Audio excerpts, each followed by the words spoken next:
Prime Minister of the United Kingdom, Excellencies, participants from national governments, experts from international organizations, academic institutions, and the private sector, the third edition of the annual conference of the Coalition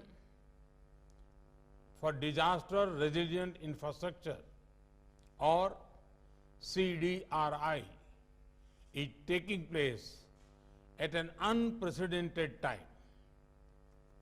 We are witnessing an event that is being termed a once-in-a-100-year disaster. COVID-19 pandemic had taught us that in an interdependent and interconnected world, no country, rich or poor, in the east or west, north or south, is immune to the effect of global disasters. In the 2nd century AD, the Indian scholar Sage Nagarjuna wrote verses on dependent arising.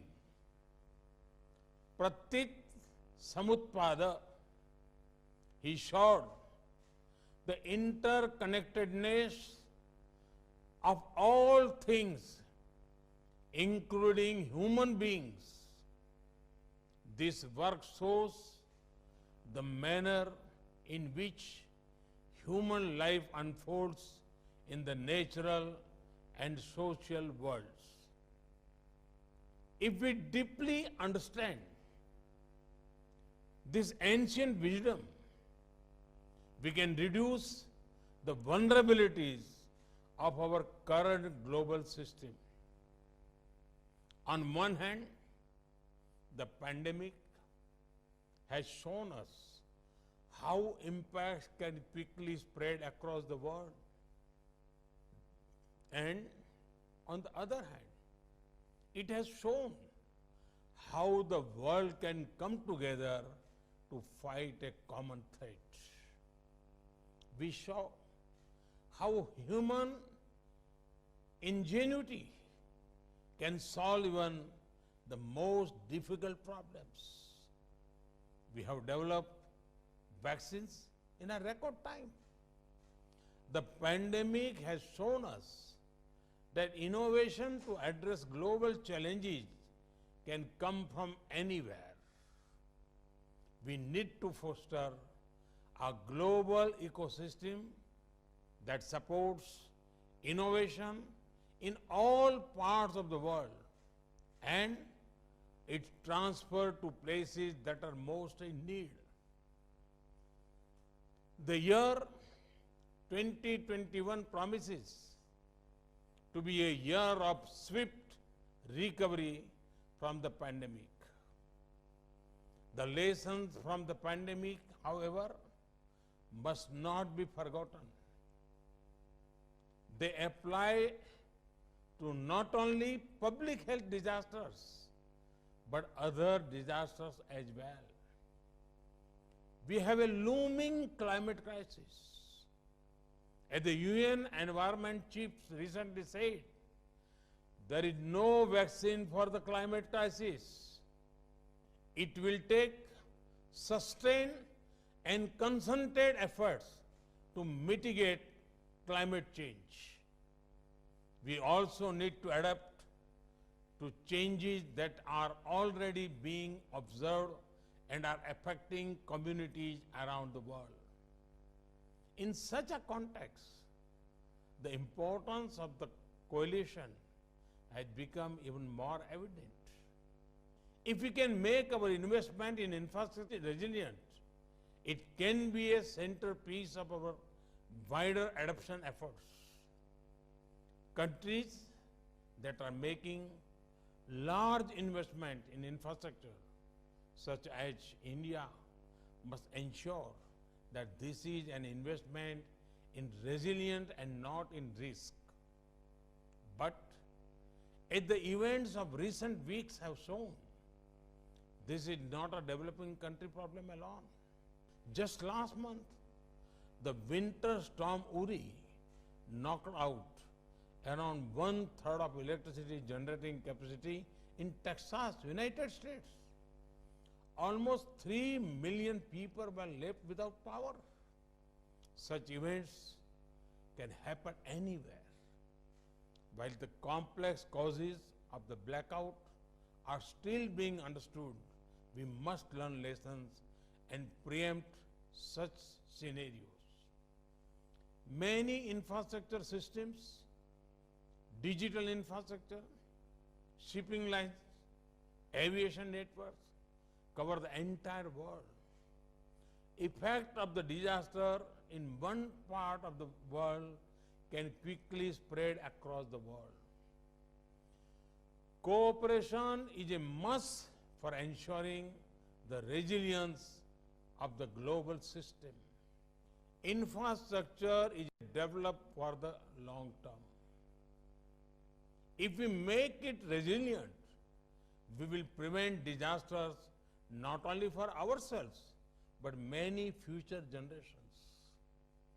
When a bridge is lost, a telecom tower falls, power system fail, or when a school is damaged, the loss is not just the direct damage. We should look at losses holistically.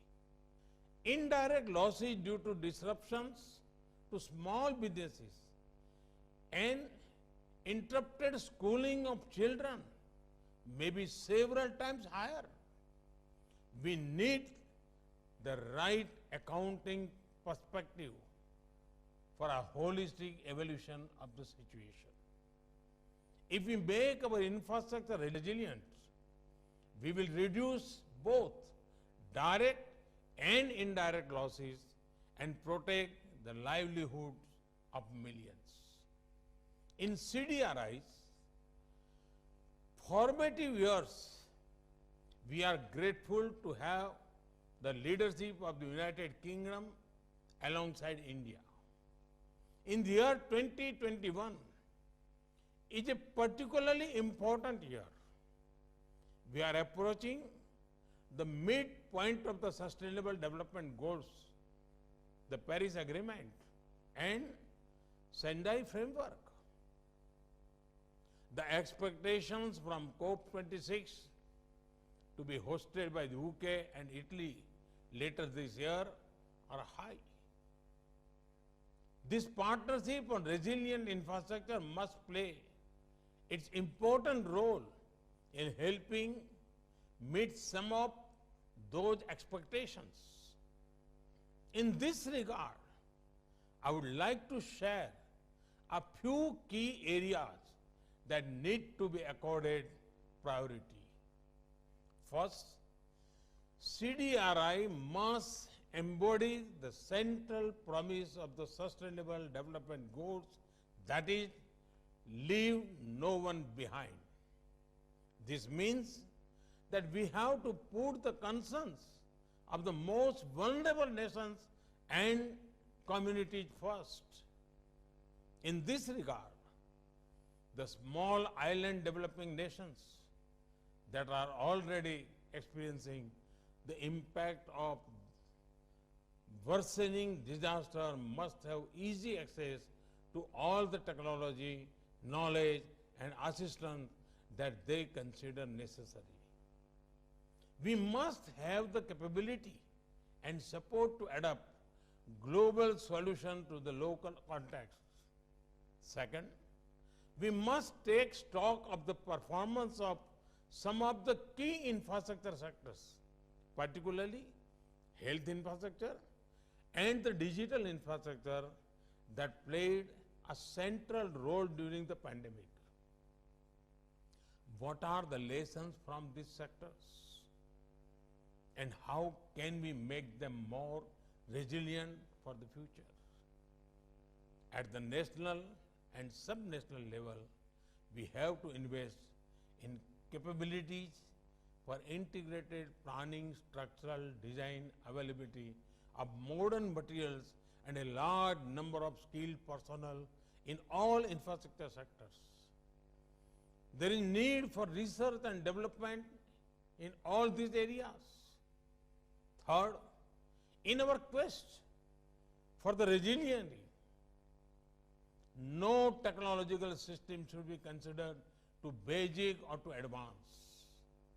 The CDRI must maximize the demonstration effect of the application of technology. In Gujarat, we built India's first hospital with base isolation techniques. Now, base isolators for earthquake safety are manufactured in India itself.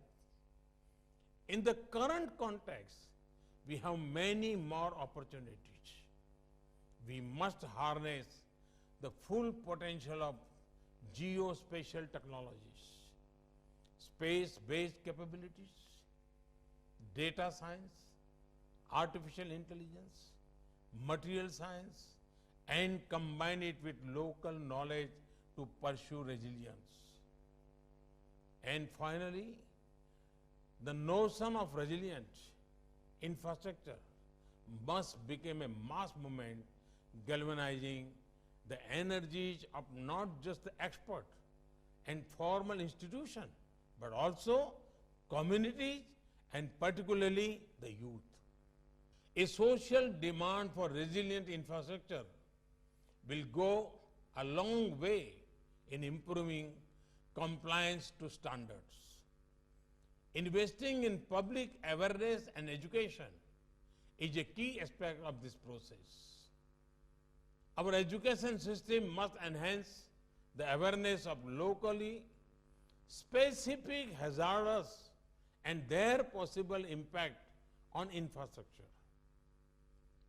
In closing, I would like to say that CDRI has set a challenging and urgent agenda for itself, and it will be expected to demonstrate results very soon. In the next cyclone, in the next flood, in the next earthquake, we must be able to say that our infrastructure systems were better prepared and that we reduce losses. If damages occur, we should be able to restore services quickly and build back better. In our quest for resilience, we are all in the same boat. As the pandemic has reminded us, no one is safe till everyone is safe. We have to ensure that we leave no community, no place, no ecosystem, no economy behind. Just as the fight against the pandemic mobilized the energies of the world's 7 billion people, our quest for resilience must build on the initiative and imagination of each and every individual on this planet. Thank you very much.